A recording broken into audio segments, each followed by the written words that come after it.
Nah, ternyata Widi versus K-popers itu juga lagi trending sekarang. Kamu pasti pernah dengar? Pernah sih, tapi emang kenapa sakit? Jadi ternyata Widi versus K-popers itu bakal bahas masalah budaya kita loh. Oh bener ya, Cak? Iya, aku penasaran banget nih. Kalau gitu langsung aja kali ya kita buat karena dia Putri Batubara dengan judul Widi versus K-popers. Siapa yang lebih dan dampaknya? Mari kalau dia mau disilakan.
K-pop itu.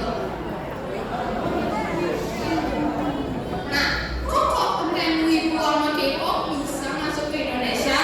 Nih, aku mau bahas dari sisi wibunya dulu ya. Ada anime pertama di Indonesia berjudul Wanpaku Omikashi Kunko, rilis pada tahun 1975, mengisahkan petualangan anak kecil bernama Kunko yang melakukan petualangan dengan teman-temannya pada masa prasejarah.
balik dampak-dampak positif itu tentunya juga ada dampak negatif dari konten wibu. Yang pertama ada mudahnya pornografi masuk ke anime. Nah, apa sayangnya walaupun anime itu banyak yang memotivasi atau banyak yang mendapat baik, tapi nggak jarang juga anime yang memasukkan unsur pornografi ke dalam anime tersebut. Nah, itu bisa berdampak banget buat perkembangan psikologis kita. Penormalisasi konten sains, pasti di sini banyak kan yang nonton Demon Slayer atau Attack on Titan ataupun One Piece. Nah, itu tuh sebenarnya mereka tuh memasukkan unsur gore yang membuat kita terbiasa dengan hal-hal sadis, kepala dipotong, badan dipotong, darah, dan itu tuh buat psikologis itu nggak baik sebenarnya karena bisa berkembang menjadi sifat psikopat. Hilangnya saya bersosialisasi. Nih, kalian pasti udah gak jarang ya dengan istilah wibu bawang. Kenapa disebut bawang? Ya karena wibu itu saking fokus sama dunia anime itu sampai lupa sama dunia realita. Ujung-ujungnya lupa lagi, lupa bersosialisasi, badannya jadi tahu, ya tempatnya bawang.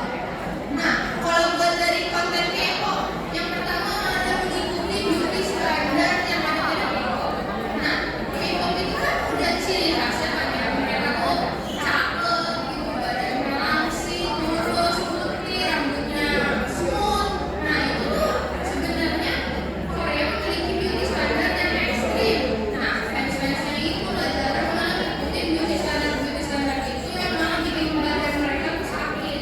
Bahkan banyak orang idol K-pop yang rela ngelakuin operasi plastik demi mencapai beauty standard tersebut. Nah, muncul kebiasaan mencampuri urusan orang lain. Nah, kalian pasti nggak jarang ya nemu istilah skandal, entah itu dating skandal atau bullying skandal. Nah, sebenarnya yang kita nikmati dari konten K-pop itu kan cuma lagunya, dance-nya, atau tontonan yang bisa bikin. Kenapa fans-fans mereka malah ribut ngurusin gitu idol dating sama siapa, pernah ngomongin siapa itu kan urusan kita ya tapi itu malah dicampuri urusannya sampai bahkan beberapa K-pop idol itu terpaksa hiatus. Nah, konten itu sama K-pop itu tuh memiliki dampak negatif yang sama. Contohnya seperti munculnya sifat fanatisme dan obsesi seperti yang udah kita sebut tadi, dan juga ada munculnya sifat konsumtif. Kayak contohnya wibu yang beli merchandise anime kayak figurin, keychain, dan macam-macam lainnya. Terus kalau buat sisi K-pop itu tuh beli album, beli photocard, beli light stick yang harganya bahkan bisa jutaan.